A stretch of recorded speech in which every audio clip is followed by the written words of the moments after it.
अस्सलामुअलैकुम। I hope आप सब खैरियत से होंगे। जैसे कि आप जानते हैं कि हमने सेकेंड ईयर की कंप्यूटर की बुक जो है वो स्टार्ट की हुई है और हमारा चैप्टर नंबर 10 जो है आज कंप्लीट हो जाएगा। आज उस चैप्टर नंबर 10 का जो है लास्ट प्रोग्राम जो है वो आज हम देखने वाले हैं।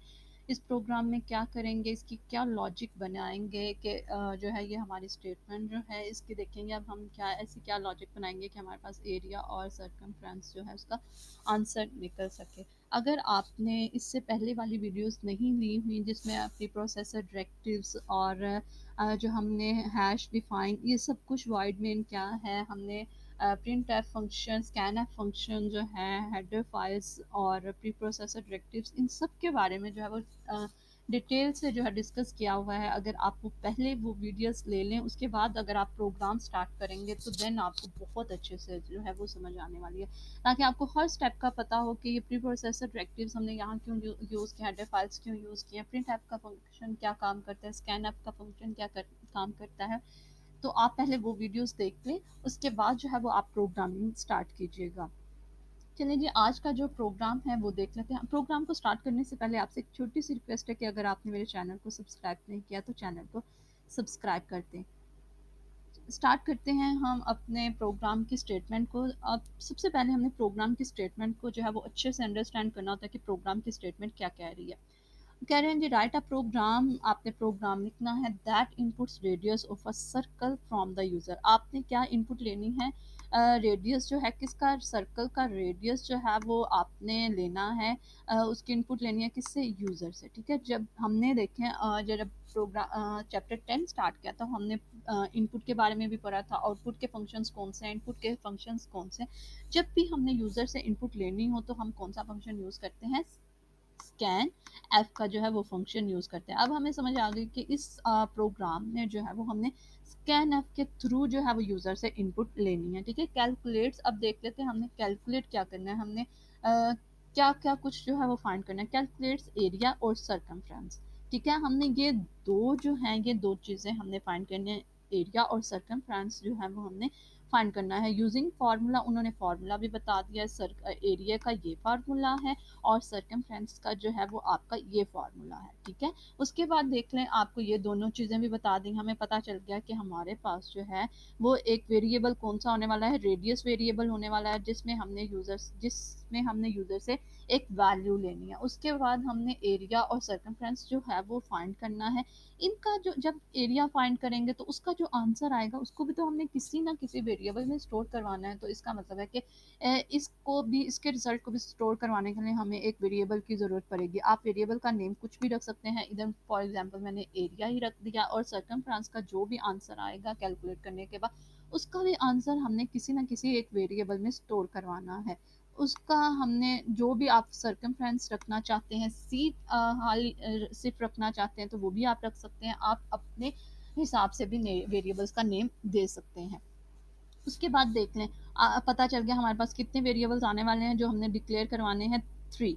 एक तो रेडियस जिससे यूज़र हमें जिसमें हमें यूज़र वैल्यू जो है वो एंटर करके देगा, और एक हमारे पास जिसमें हमने एरिया का फॉर्मूला, मतलब एरिया का फार्मूला लिख के उसके जो भी कैलकुलेशन आएगी, जो भी आंसर आएगा उसका आंसर जो है वो इस वेरिएबल में स्टोर करवाएंगे, और एक सरकमफ्रेंस का जो भी आंसर आएगा उसको हम सरकमफ्रेंस के वेरिएबल में स्टोर करवा देंगे। उसके बाद एक और उन्होंने लाइन लिखी हुई है, जो स्टोर द वैल्यू ऑफ पाई, इसको क्या हम बोलते हैं, पाई बोलते हैं। ठीक है, store the value of pi in a constant by using define directive. अब डिफाइन डायरेक्टिव क्या है, हमने प्री प्रोसेसर डायरेक्टिव्स के जो है वो टू टाइप्स पढ़ी थी, हैश इंक्लूड और एक हैश डिफाइन पढ़ा था। अगर आपको इन टाइप्स का नहीं पता तो आप लास्ट वाले लेक्चर्स में से hash define pre processor directives के जो है वो टाइप्स देख सकते हैं, सुन सकते हैं। हमने जो है इस पर डिटेल से जो है एक लेक्चर बनाया हुआ है, तो आप वो देख सकते हैं।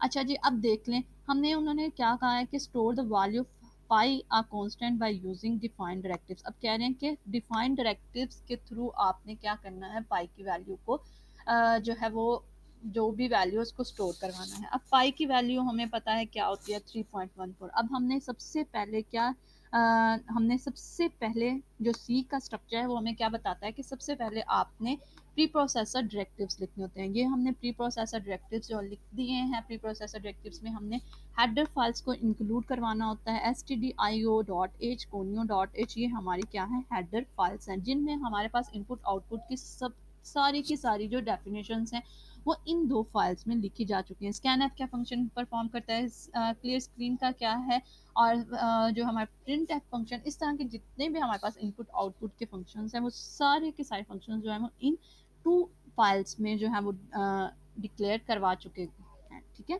उसके बाद देख लें, उन्होंने हमें बोला है कि आपने क्या करना है, जो डिफाइन डायरेक्टिव के थ्रू सबसे पहले सी का स्ट्रक्चर यही कहता है ना, आपने यहाँ पे प्री प्रोसेसर डायरेक्टिव्स लिखने होते हैं। तो जो हमारे पास प्री प्रोसेसर डायरेक्टिव की एक और टाइप है हैश डिफाइन। हैश डिफाइन क्या करती है, जब भी हमने कोई भी वेरिएबल की वैल्यू को कांस्टेंट बनाना हो तो हम हैश डिफाइन डायरेक्टिव्स जो है वो यूज करते हैं। कांस्टेंट का मतलब है कि इसकी, अब यहाँ पे देखें हमने क्या लिखा, सबसे पहले इसको लिखने का सिंटेक्स क्या है, आपने उसी तरह जैसे प्री प्रोसेसर डायरेक्टिव हैश से जो है उसका सिंबल स्टार्ट किया जाता है, हैश लिखा, फिर डिफाइन लिखा, ये हमारे पास प्री प्रोसेसर की सेकेंड टाइप है हैश डिफाइन। हैश डिफाइन लिखने के बाद आपने यहाँ पर ये जो पी आई लिखा हुआ है पाई, ये हमारे पास क्या है, वेरिएबल का नेम है। यहाँ पे आपने वेरिएबल का नेम लिखना होता है, उसके बाद आपने उसकी वैल्यू जो है वो बता देनी होती है। अब जो भी इस तरह आप वैल्यू बताएंगे वो पूरे प्रोग्राम में जो है वो कहीं पर भी चेंज नहीं होगी। अगर आप चेंज करना चाहते हैं, पाई की वैल्यू नीचे जाके कुछ और लिखना चाहेंगे तो वो आपकी वैल्यू कंसिडर नहीं की जाएगी। ये कांस्टेंट का यही मतलब है कि जो भी आप वैल्यू एक दफ़ा लिख देते हैं वो पूरे प्रोग्राम में आपकी कांस्टेंट रहेगी, वही वैल्यू रहेगी, वो चेंज नहीं होगी। जबकि वेरिएबल की वैल्यूज जो है वो चेंज हो सकती हैं ड्यूरिंग द प्रोग्राम, ठीक है, लेकिन कांस्टेंट की वैल्यू जो है वो चेंज नहीं हो सकती। हमने जी हैश डिफाइन के थ्रू जो है पाई की वेरिएबल की जो वैल्यू है उसको हमने क्या करवा दिया, डिक्लेयर करवा दिया। ठीक है, ये आपको पता होना चाहिए ये किस तरह लिखा है। ये प्री प्रोसेसर की जो है जो सेकेंड टाइप है हैश डिफाइन। ठीक है, इसमें हमने क्या, जब भी हमने किसी भी वैल्यू को कांस्टेंट बनाना हो तो हम हैश डिफाइन यूज करके वेरिएबल का नेम लिखते हैं, उसके बाद उसकी वैल्यू लिख देते हैं। उसके बाद नीचे आते हैं जी, वही हमारा सेकेंड जो है क्या है, मेन फंक्शन सेकंड में हमने लिखना होता है। उसके बाद हमारी जो है ब्रैकेट स्टार्ट होगी। उसके बाद मैंने आपको ऊपर बता दिया था कि हमारे पास जो है कितने वेरिएबल्स जो हैं वो हमने डिक्लेयर करवाने हैं। ऊपर मैंने बता दिया था 3 वेरिएबल डिक्लेयर करवाने हैं।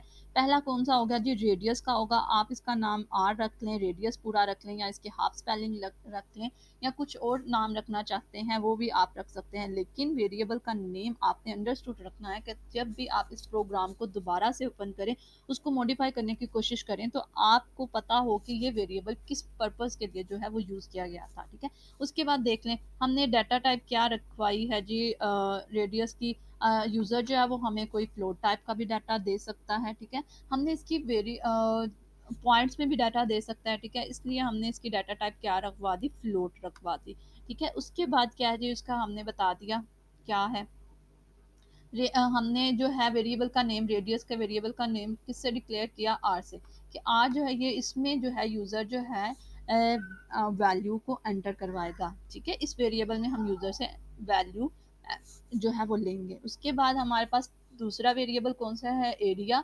एरिया रखवाया मैंने वेरिएबल का नेम कोमा, यहाँ पे आपने कोमा मस्ट लगाना है। एरिया की भी डाटा टाइप जो है वो फ्लोट ही है, इसलिए मैं इसको एक ही लाइन में डिक्लेयर कर रही हूँ। अगर आप 3 लाइन्स में डिक्लेयर करवाना चाहते हैं, float r float, area float, CIR, ठीक है, आप वो भी करवा सकते हैं। तीनों की डाटा टाइप सेम है, इस वजह से इनको आप कोमे से सेपरेट करके वेरिएबल्स का नेम लिख के आप इस तरह भी डिक्लेयर करवा सकते हैं, ताकि आपकी लाइन ऑफ कोड जो है वो कम से कम हो सके। ठीक है, उसके बाद CIR क्या है, सर्कमफ्रांस का जो है हमने वेरिएबल का नेम रख लिया। आपने इस पूरा नाम रखना चाहते हैं पूरा रख लें, मैंने शॉर्ट में इन्होंने जो है वो रखवा दिया। ठीक है, अब ये भी हमें, उसके बाद सेमी कॉलन तो आपने मस्ट लगाना है। उसके बाद CLR क्लियर स्क्रीन का फंक्शन हम यूज़ करेंगे। ये फंक्शन क्या करता है जी, हमारे स्क्रीन पर जब आउटपुट डिस्प्ले होने लगती है तो उससे पहले जितना भी गार्बेज डाटा होता है उसको क्लीन करवा देता है, ठीक है। अगर वो क्लीन नहीं, अगर हम ये फंक्शन नहीं यूज़ करते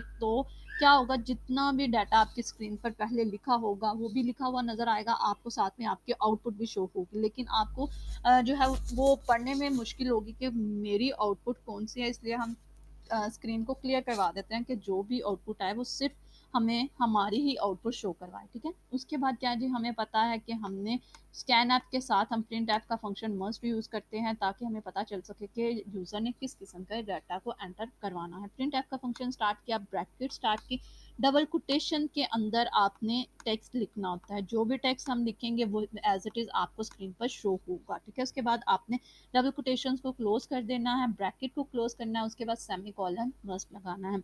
अब स्कैन एफ का फंक्शन क्या है जी, हमने कौन किसका डाटा यूजर से लेना है, रेडियस का, और रेडियस के डाटा टाइप जो है वो हमारे पास क्या है, फ्लोट है। और फ्लोट का हमें पता है कि फॉर्मेट स्पेसिफायर क्या होता है, percentage F. Scan F function लिखा, ब्रैकेट स्टार्ट की, और डबल कोटेशन के अंदर आपने यहाँ पे फॉर्मेट स्पेसिफायर लिखना है, ठीक है। कोमे के बाद कोमा लगाना है, उसके बाद आपने एड्रेस ऑपरेटर जो है वो मस्ट लगाना है, जो मेमोरी में बताता है कि आपका वेरिएबल किस लोकेशन में जाके किस एड्रेस पर जाके स्टोर होगा। उसके बाद यहाँ पर आपने उस वेरिएबल का नेम लिखना है जिसकी वैल्यू आपने यूज़र से लेनी है। अब हमने किसकी वैल्यू यूज़र से लेनी थी, रेडियस जो है वो हमने यूज़र से लेना था, तो यहाँ पे मैंने जो है उस वेरिएबल का नेम लिख दिया जिसकी वैल्यू हमने यूज़र से लेनी है, और सेमी कॉलन ये मस्ट लगाना है। आपने ब्रैकेट क्लोज करके सेमी कॉलन मस्ट लगाना है। उसके बाद हमें पता है हमने जो है एरिया का फॉर्मूला, अब ये यूज़र ने जो है एंटर करवा दी वैल्यू, ठीक है। उसके बाद देखें यूज़र ने क्या एंटर करवा दिया, ये देखें ये यूज़र ने 5 एंटर करवाया है। ज़रूरी नहीं है कि सिर्फ 5 ही एंटर होगा हर दफ़ा, आप कोई और वैल्यू भी एंटर करवा सकते हैं, ठीक है। उसके बाद क्या है जी, एरिया का फार्मूला क्या है हमारे पास, एरिया का ऊपर जो है हमें आपको स्टेटमेंट में ही एरिया का ये देखें फार्मूला बता दिया गया है। आपने इसी फार्मूले को लेते हुए अपना जो है कैलकुलेशन परफॉर्म करवानी है, ठीक है। अब एरिया का फार्मूला क्या है, पाई। पाई की वैल्यू क्या है, जो हमने यहाँ पे कांस्टेंट रखवा दी है, ठीक है, ये चेंज नहीं होगी। पाई की वैल्यू हमारे पास यहाँ पे पी आई, इस वेरिएबल का नेम लिख दिया पी आई, ठीक है। जब भी पी आई देखेगा, पी आई के वेरिएबल में कौन सी वैल्यू, मेमोरी में जो है पी आई वेरिएबल का एक वेरिएबल डिक्लेयर होगा, ठीक है। इसको और क्या करेगा, इसमें पाई की वैल्यू रखवा देगा, क्या होगा 3.14, ये मेमोरी में हमारी पड़ी हुई है। जब भी पाई हम लिखेंगे यहाँ पर, इसकी जो भी वैल्यू होगी वो क्या करवाएगा, वो यहाँ पर रखवा देगा, ठीक है। यहाँ पर आ जाएगी पाई की वैल्यू। उसके बाद क्या है जी, आर स्क्वायर है, तो आर स्क्वायर हम नहीं लिखते। आर स्क्वायर का मतलब है कि आर मल्टीप्लाई हो रहा है आर के साथ, तो हमने क्या लिखा, आर मल्टीप्लाई बाय आर। अब इस आर की जो भी वैल्यू हमने रेडियस में रेडियस से ली थी ना, मतलब ये आर क्या है हमारे पास, रेडियस है, ठीक है। जो भी यूज़र ने वैल्यू एंटर करवाई है वो इस आर में आकर जो है वो सेव हो जाएगी, और फिर आर की वैल्यू क्या है, ये 5, ठीक है। 5 पाई की value 3.14 multiply by 5 multiply by 5, इसका जो भी आंसर आएगा वो इस हमारे एरिया में आकर स्टोर हो जाएगा, ठीक है। एरिया में आकर स्टोर हो गया। उसके बाद हमने सरकमफ्रेंस का जो फॉर्मूला है हमारे पास क्या है, ये भी हमें जो है वो हमें बता दिया गया हुआ है, 2 पाई आर, ठीक है। 2 पाई आर हमने यहाँ पे वो फार्मूला लिख दिया, टू टू 2.0 स्टारिक पाई। पाई की वैल्यू हमें पता है कौन सी हमने रखवाई हुई है, 3.14, हमेशा वही वैल्यू रहेगी। स्टैरिक आर, इसको भी हमने आर में क्या आ जाएगा 5, जो भी रेडियस का उन्होंने आपको बताया। उसके बाद सेमी कॉलन आपने किसी सूरत में लगाना नहीं भूलना। आपको पता है कि सी की हर स्टेटमेंट के बाद जो है आपका को सेमी कॉलन मस्ट आता है। उसके बाद क्या जी, हमने अब इसकी वैल्यू जो भी थी कैलकुलेट होने के बाद एरिया में आकर स्टोर हो गई है। इसका जो भी आंसर है वो कैलकुलेट होने के बाद सरकमफ्रांस के सी आई आर वाले वेरिएबल में आकर जो है वो स्टोर हो गया। अब स्क्रीन पर वो हमें शो नहीं हो रहा, स्क्रीन पर शो तब होगा जब हम प्रिंट एफ का फंक्शन यूज़ करेंगे। प्रिंट एफ का फंक्शन हमने यूज़ किया कि हम जो भी आंसर आया है एरिया में और सरकमफ्रांस में, वो क्या हो, स्क्रीन पर आकर शो हो जाए, डिस्प्ले हो जाए। हमें पता है कि प्रिंट एफ का फंक्शन लिखने का क्या सिंटैक्स है। सबसे पहले हमने प्रिंट एफ लिखना होता है, उसके बाद ब्रैकेट स्टार्ट की, डबल कोटेशन के अंदर जो है वो हमने लिखना होता है टेक्स्ट अपना फॉर्मेट स्पेसिफायर बताना होता है और स्केप सीक्वेंसेस जो हैं इस सेमी को ये जो हमारे पास डबल कोटेशंस है इनके अंदर बतानी होती हैं। ठीक है, ये तीनों टेक्स्ट, फॉर्मेट स्पेसिफायर और ये स्केप सीक्वेंसेस जो हैं ये तीनों चीज़ें हमने इन डबल कोटेशंस के अंदर बतानी होती हैं।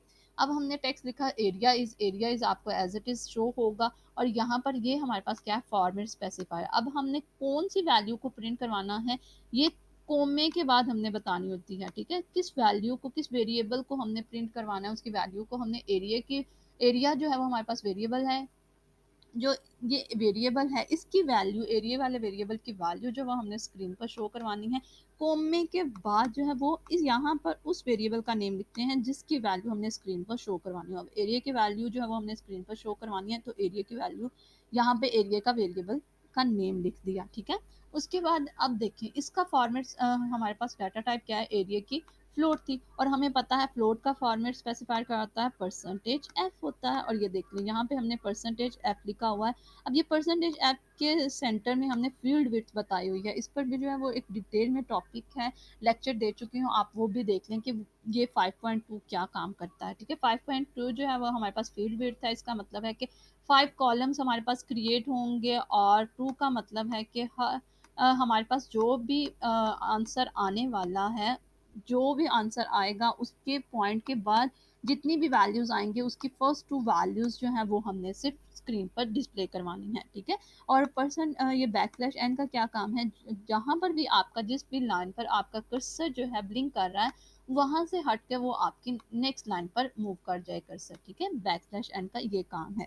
उसके बाद हमने प्रिंट, अब देखेंगे किया हमने ये सेमीकोलन लगाया और हमारे पास स्क्रीन पर ये प्रिंट हो जाएगी एरिया की, जो भी एरिया का आंसर आया है वो हमें स्क्रीन पर शो हुआ नजर आएगा। अब सर्कमफ्रेंस का क्या है, प्रिंट एफ का फंक्शन लिखना है, ब्रैकेट स्टार डबल कोटेशन के अंदर हमने टेक्स्ट लिखा है सर्कमफ्रेंस इज, और फिर हमने फॉर्मेट स्पेसिफायर बता दिया, ये स्केप सीक्वेंसेस बता दी, और कोमे के बाद यहाँ पर उस वेरिएबल का नेम लिखना है जिसकी वैल्यू हमने स्क्रीन पर शो करवानी है। अब किसकी वैल्यू, हमने सर्कमफ्रेंस की वैल्यू जो है वो स्क्रीन पर शो करवानी है तो इसका वेरिएबल कौन सा हमने डिक्लेयर करवाया हुआ है, CIR। ठीक है, जो भी आंसर आएगा सर्कमफ्रेंस का, उसका जो भी आंसर आएगा वो किस वेरिएबल में आकर स्टोर होगा, CIR में। तो CIR को यहाँ पर हमने डिक्लेयर करवा दिया, यहाँ पे आपने मस्ट कोमा लगाना होता है। ठीक है, अब देख लें सर्कमफ्रेंस का जो है वो क्या था, CIR की डाटा टाइप क्या है, हमारे पास फ्लोट है, फ्लोट का फॉर्मेट स्पेसिफायर क्या होता है, परसेंटेज एफ होता है, तो हमने यहाँ पर परसेंटेज एफ मस्ट लगाना है। उसके बाद ये देखने डबल कोटेशंस क्लोज और ये कोमा आपने मस्ट लगाना है, कोमे के बाद आपने यहाँ पर उस वेरिएबल का नेम लिखना होता है जिसकी वैल्यू हमने स्क्रीन पर शो करवानी होती है। और उसके बाद ब्रैकेट क्लोज हो जाएगी और सेमी कॉलन आपने मस्ट लगाना है। उसके बाद इसके बाद क्या होगा, हमें स्क्रीन पर वो रिजल्ट शो हो जाएगा। और फिर गेट सी एच का फंक्शन जो है वो आपने यूज़ करना है, ब्रैकेट को क्लोज करवाना है, इसके बाद ये हमारा प्रोग्राम की एंडिंग हो जाएगी कि यहाँ पे हमारा प्रोग्राम जो है वो क्लोज हो गया है। ठीक है, इस प्रोग्राम की जो भी आउटपुट होगी ये देखेंगे, वो इस प्रोग्राम को रन करने के बाद ये आपको स्क्रीन पर आउटपुट शो होगी। अब जितने भी प्रोग्राम्स हमने किए हैं, आपको पता हो तो हमने उस लेक्चर में टर्बो जो है C++ का देखा था फॉर्मेट सारा, उसको जो है प्रैक्टिकली काम करके देखा था, किस तरह हम प्रोग्राम लिखते हैं, उसको कंपाइल कैसे करते हैं, रन कैसे करते हैं, एग्जीक्यूट कैसे करते हैं, ये सब कुछ जो है ये आपके चैप्टर नंबर 9 में जो है वो आपको करवा चुकी हूँ, फुल डिटेल से आपको बता चुकी हूँ स्टेप बाय स्टेप। इसी तरह हर प्रोग्राम जो है वो आपने टर्बो C++ पर लिखना है। ठीक है, उसके बाद आपको स्क्रीन पर शो जो है डिस्प्ले, आपको जो भी आंसर होगा वो डिस्प्ले हो जाएगा आपको स्क्रीन पर, और वहाँ पर भी आपने किसी भी किस्म की गलती नहीं करनी, आपने सेमी कॉलन को मिस नहीं करना, किसी वेरिएबल का नेम गलत नहीं लिखना, प्रिंट एफ में भी वेरिएबल्स के नेम गलत नहीं लिखने। अगर आप इस तरह की छोटी छोटी गलतियाँ करेंगे तो आपकी आउटपुट शो नहीं होगी, आपको एरर शो होंगे। ठीक है, इसके बाद अगर आपको किसी भी चीज़ की समझ ना आई हो इस प्रोग्राम में तो आप कमेंट सेक्शन में पूछ सकते हैं, और अगर लेक्चर अच्छा लगा हो तो लाइक करना मत भूलिएगा, दुआओं में याद रखिएगा। अल्लाह हाफ़िज़।